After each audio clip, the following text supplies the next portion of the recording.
watching Parker Success Academy with Dr. William E. Morgan. Hello, I'm Dr. William E. Morgan, and this is Parker Success Academy, where we explore models of business success in chiropractic practices. Today, I have a very special guest, Dr. Andrew Oteo. Andrew, welcome to Parker Success Academy. Thank you, sir. It's an honor to be here, and thanks for having me today. Can you tell us a little bit about yourself and your practice?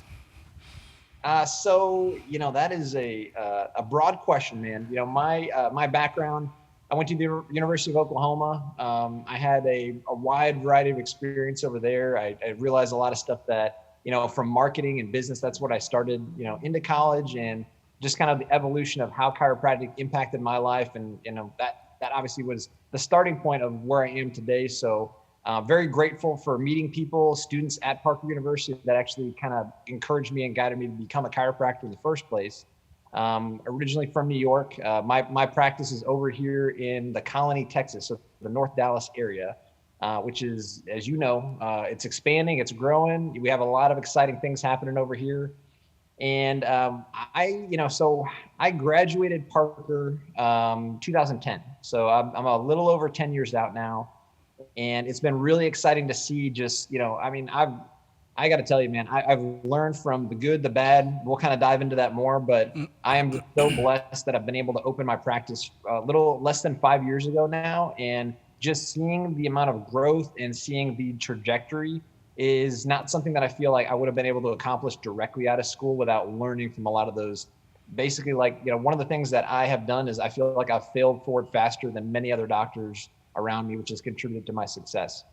I love that phrase, failing forward, failing fast. So one of the secrets that I've found for success is to fail often, fail forward, and get over it. Fail fast. So that not ashamed at all, man. I'm a failure many times over, but just like you said, that's what really has created the mind space, the head space, the patterns, the good, the bad, the ugly. And I know, I always talk about this too. I feel like I have dug out of a trench. I have gotten myself out of a massive hole of failure and just the negative headspace.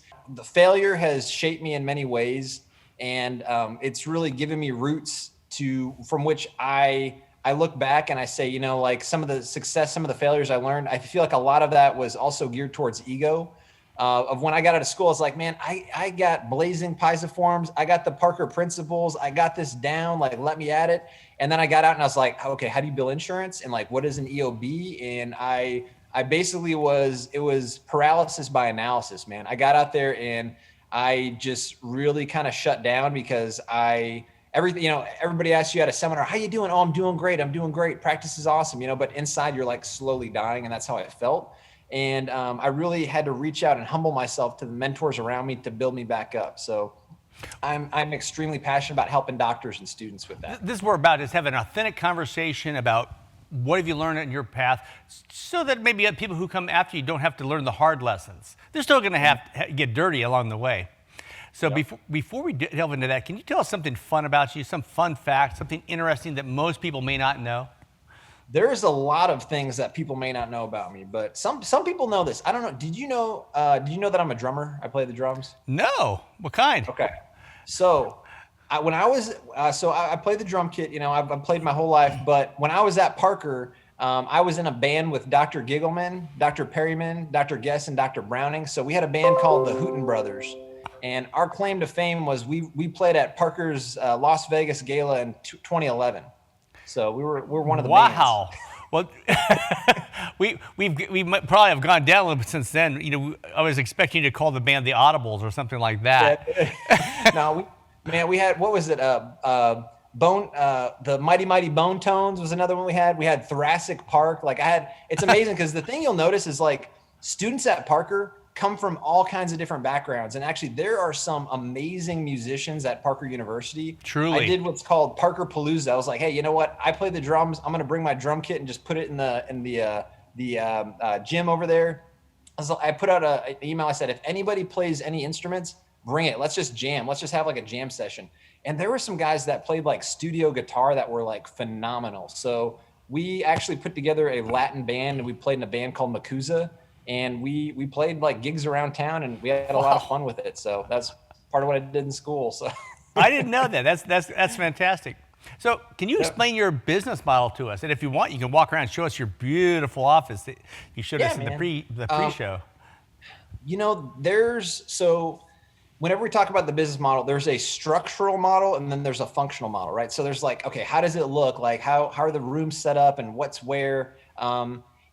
Every single square foot, like that's something that I really try to think about is what is producing money, what's producing value, and like what can we do to increase that or make things more functional? Like we kind of have a motto with our practice. It's, less pain, more gain, and so we try to think about what are things that produce less pain for our patients, but less pain for our staff, and more gain for our patients, more gain for our business, so less pain, more gain is our motto.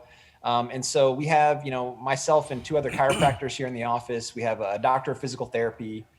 Currently our footprint is 3,200 square feet. So this is going to be kind of HQ of what we have. In the future, we may expand out into different locations, but really what we want is a good solid foundation with all of our services here. And then we'll be able to expand out appositionally in the future. But really, one of the key things for us, I feel like, is looking at what things can you bring in-house. And I'll show you guys just a brief tour over here. You might get motion sickness on this, so bear with me. So you can see we got an x-ray room over here. So we do digital motion x-rays.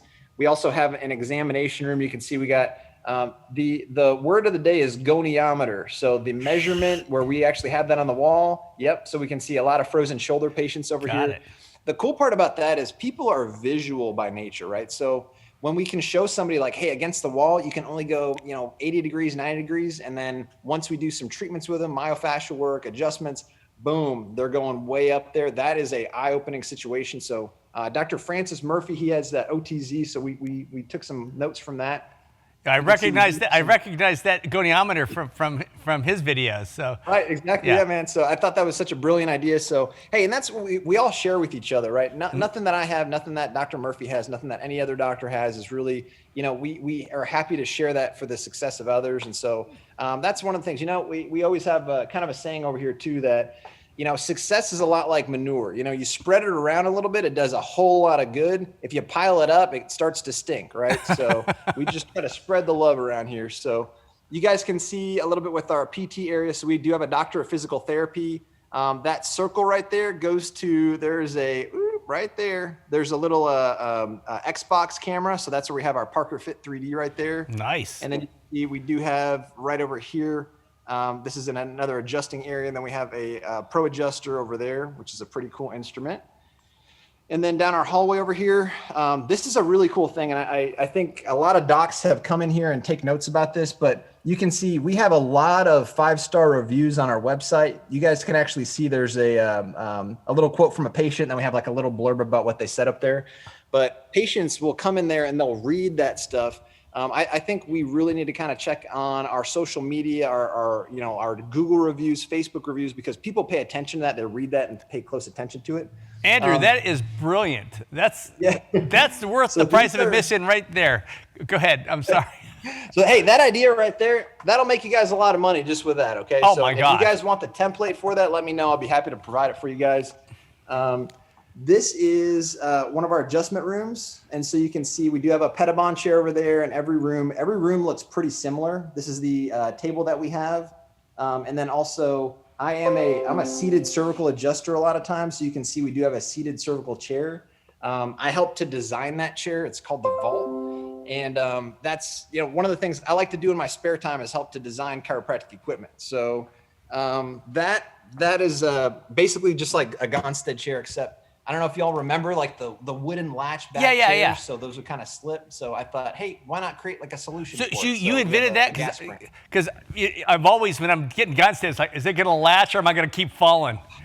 Man, I remember that was kind of like Russian roulette, when we were in student clinic, like, okay, am I going to fall backwards on this one or not? So I was like, hey, I like doing it. I want to create something that's a little more substantial. So that's, and just thinking outside the box and being solution centered, like anytime you have a problem, bringing at least 2 solutions to the table. I think that is such a vital thing, whether it's equipment, whether it's your office flow, whatever it is, like you should always think through the possibilities, or what are the pathways to achieve what you're trying to get to. So, well, I think you've already answered my next question, which is, other than chiropractic, what additional therapies and professions do you offer? So, man, we're a one-stop shop over here. We got pretty much everything, Oh my gosh. The other thing too, we do have physical therapy, we have chiropractic, we have spinal decompression, we have a cold laser. So, we have a few of these ancillary things. The foundation of what we do is chiropractic. Like that is the fulcrum. That's the cornerstone that fits everything else together. I love showing off my office, man. I love students coming out and seeing what we do. And the thing that I always have to make sure that I remind them of is like, hey, I didn't start with all of this. Like I didn't start with all the, these bells and whistles and fancy stuff and like all this cool equipment. What I started with was my hands, right? I am a chiropractor, and that's how I built this business, was with my own two hands and one assistant. And we grew from there. And just as a strategic and a thought through way, we appositionally grew. We brought in the next piece, and I had to take some calculated risks along the way. But the way that you become successful in chiropractic is by starting with being very successful as a chiropractor, being a master adjuster, a master communicator. And then from there, you can do whatever you want to do, but it has to start with that foundation first. That's great. We try to emphasize this, as you know, at Parker, master the adjustment. It doesn't matter. I mean, it's nice to have the other things, but if you don't have the adjustment down, that's the thing that's unique about being a chiropractor. So what is your personal definition of success, Andrew? There are a lot of things that, so every year I'm a freak when it comes to goal setting, when it comes to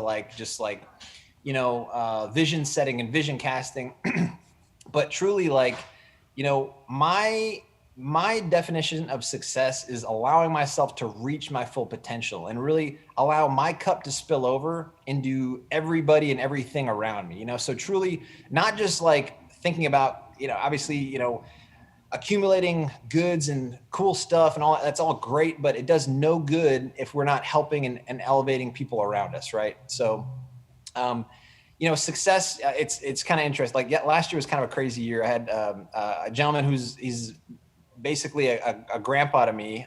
He passed away, and I had the opportunity to speak at his eulogy and do his eulogy. And the thing that I brought it back down to, it's when we talk about the Parker principles, those aren't just chiropractic success principles. Those are life principles. And I think the thing to really think about is we talk about loving service as my first technique. And many times we talk about loving service as like a chiropractic technique, right? Like that's what we're kind of thinking of initially with chiropractic, but that's our first technique for life. And being a servant leader, being a loving servant is truly what leads to fulfillment and success for me. And, seeing the impact I can have on people around me, we do every year, we do fundraisers, we do, gifting to different groups and organizations. And that brings me more joy than seeing a big check come across my desk, so it's a really cool thing that we're able to do as a chiropractor. It's a massive gift.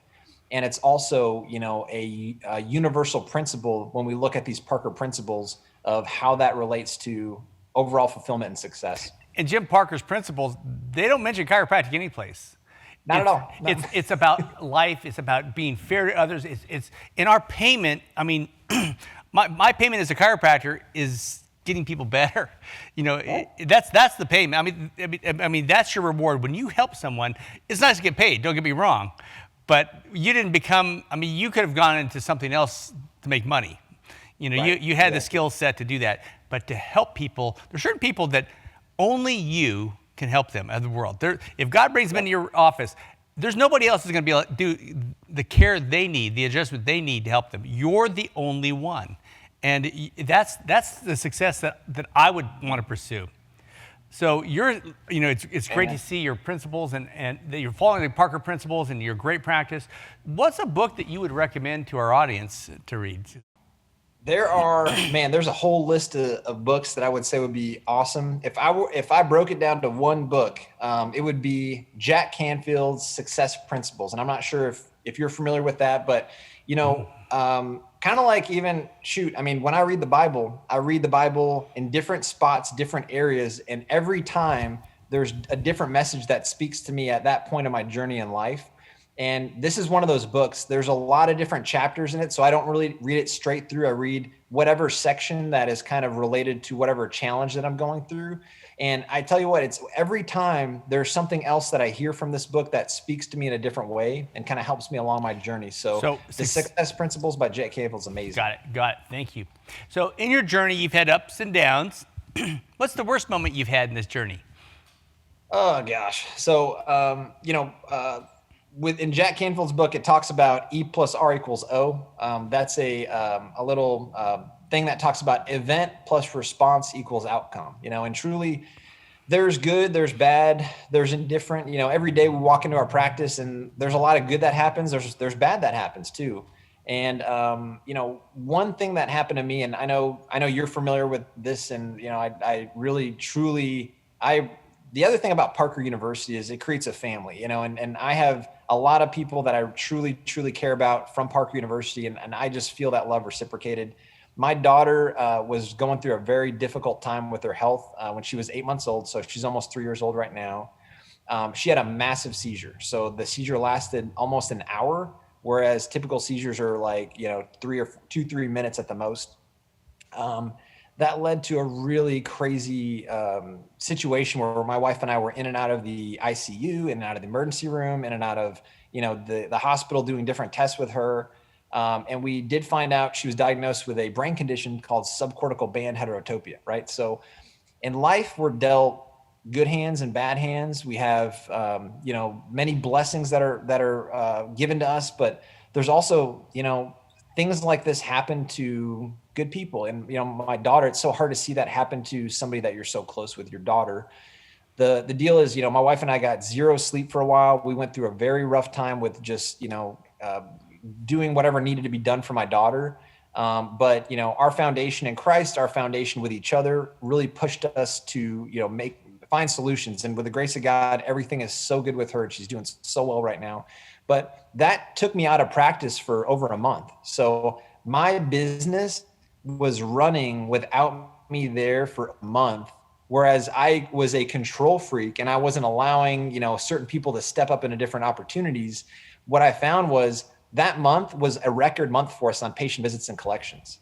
So that taught me a huge lesson of, I don't have to always have all the answers. I don't have to be the guy all the time. But what you need to do is you need to set up proper systems and procedures, have the right, standard operating protocols in place.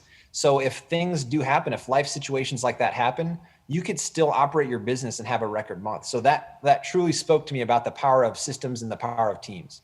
Boom.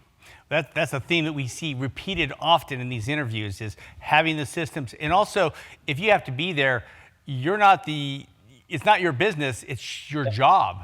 That's your success, right? I mean, that's the thing we talk about success. My success is also, hey, I can spend a week in Mexico and I still have a functioning business that's still helping many people, So my thing too is, freedom of time, freedom of finances, freedom to be able to make choices that you want to for your friends, your family, and leave a legacy, right? That's really what we want to try to do, is make an impact on this world. So Dr. Oteo, what advice would you give a younger version of yourself? Go back in time 10 years when you're graduating from Parker University. What would you tell yourself? What advice would you give yourself? I would, first of all, I would say, I tell you what, I would slap myself and I would say, drop the ego. That's what, I kind of share with you a little bit with that of, I felt like I had everything I needed. I was going to be a millionaire my first year in practice. And there's a, once you cross the stage of Parker and you kind of get out there on your own, sometimes there's a little bit of a harsh reality that happens of like, now you're in business. Now you have to make a living, and I think Parker is a wonderful bubble and it lifts you up and it inspires you and it helps you kind of get to that point. But the things like you're doing right now are absolutely essential to help students kind of get their mindset into what that is going to look like when it's go time. I remember we had a meeting in our tri, and Dr. Bodner, he walks into the room, he starts the slow clap. He's like, way to go. Good job. You're about to graduate. This is not a finish line. This is a starting line, and now the real work's going to start. So, there's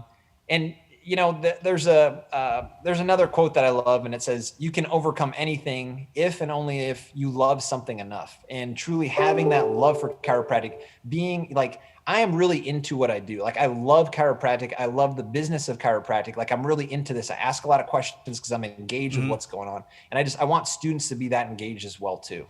And one of the things from when I graduated to my first 13 years in practice, I have my own practice, and I tell people I practiced 1 year 13 times.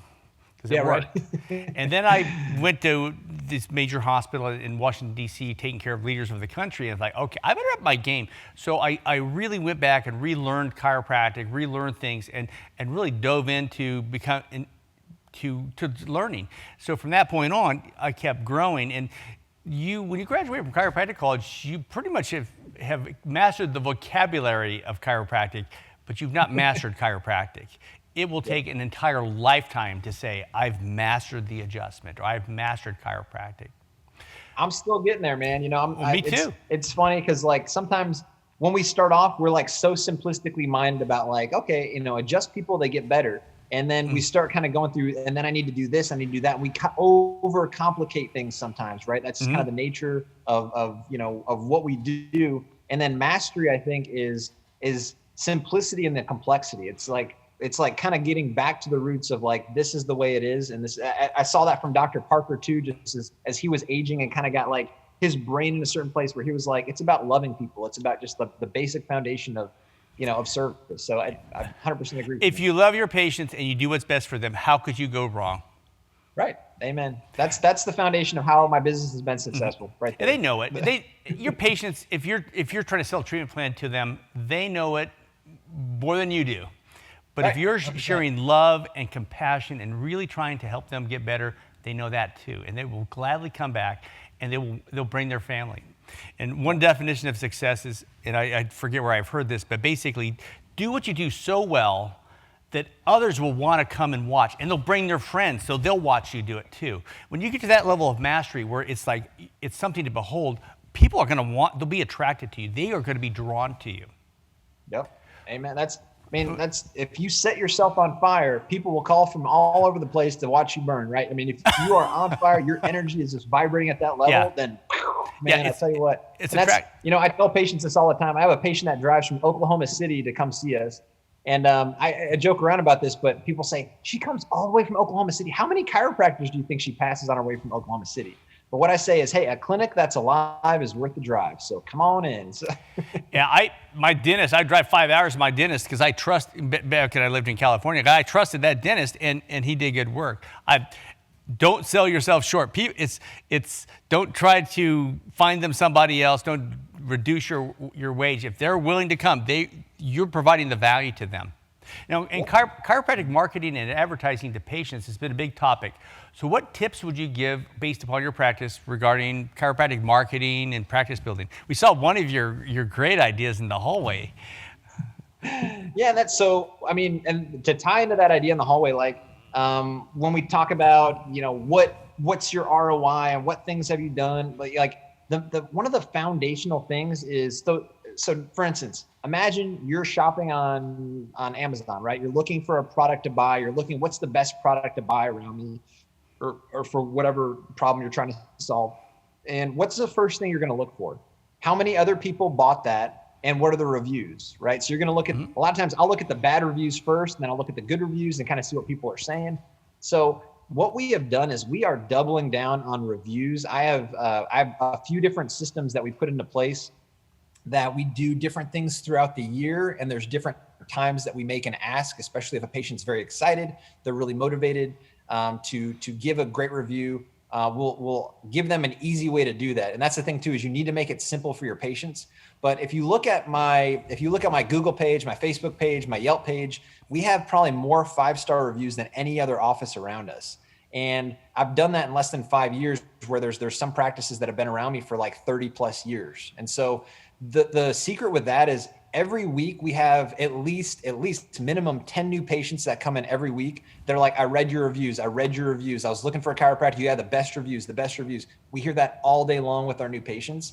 And so getting a system for where you can generate new reviews and you can get people excited about leaving your reviews that are genuine and true, and that, really help to, help other people be storytellers for your message. I think that is essentially important for us to get to those 10x principles of driving in new patients. So. Wow. It's funny you would say that. Well, the next question we have is, we at Parker, of course, frequently talk about the 10x concept that Grant Cardone wrote a book on. What is something you've done in your business, in your practice, that had a 10 times return on its effort or its investment? Mm-hmm. And I have had the chance, and just like you, to work with some pretty prominent people and to kind of be in their personal space and see how people interact with them and what happens, in those situations. And what I've noticed is, I was observing how people kind of go through a crowd and how, like, for instance, the assistant for somebody would be able to, like, gently get people to the side and say, okay, no, thank you right now. And I went up to the assistant. I said, hey, you're really good at saying no. Like, you're really good at saying no. How did you get to that point? Like, how did you become so nice and so efficient with it? And he just looked at me and said, there's an art to saying no. And I've become a master at that art. And so I think that's one of the things that we need to learn how to do, is get really good at saying no. And I think the ability for you to clear the mental clutter and to get rid of the things that aren't producing for you will produce 10x return on itself. And so it's not necessarily things that you do that produce that 10x return. It's things that you say no to and things that you don't do. And I think that's vitally important. I find I get opportunities every day coming my way. If I said yes to all of them, we'd be so depleted, nothing would get done. Your success really is defined by the things you say no to, so you can focus on the things you've already said yes to.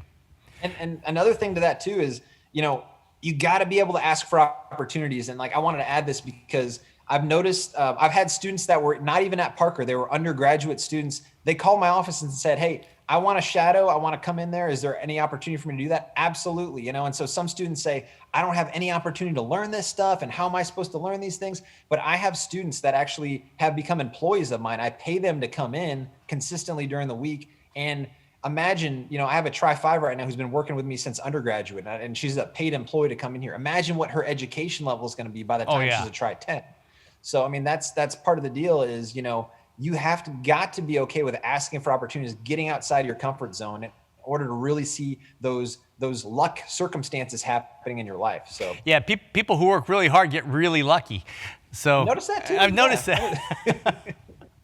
So what do you see chiropractic going in the next 5 years? That's a big question, man. And so the thing that I hope that we see is more successful chiropractors. That's the thing that I want to see, the thing I'm very focused on. We need to see more success within chiropractic. I'm part of a group, a mastermind group of a bunch of different chiropractors from around the country.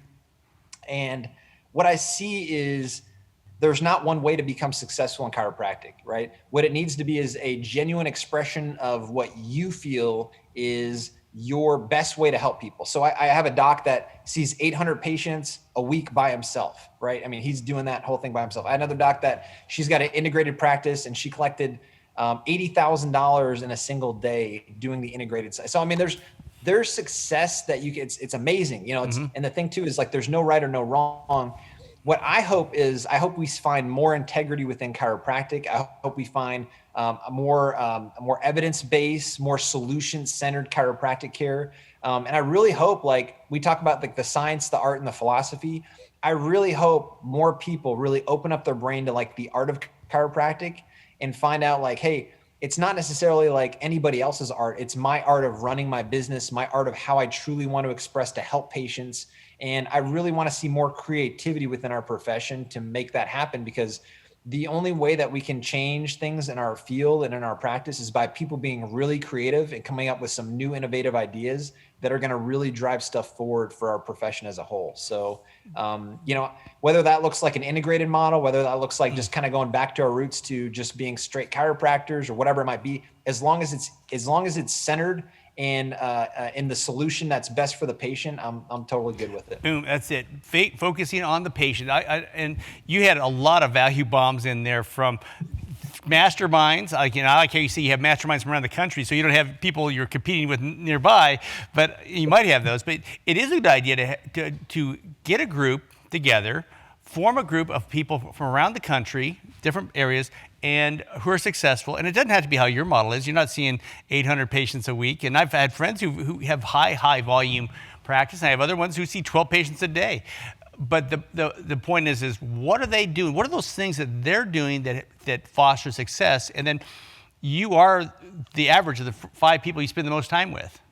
So if you're spending time with successful people, you're going to be a successful person. But learning from other people is a good idea. A mastermind is something the Carnegie, the steel magnet, established, and that's one of those things that I think is a principle for success. Having a group of people you're held accountable to that help you have an interest in your success, and you have an interest in their success, and you interact and you share secrets or concepts with.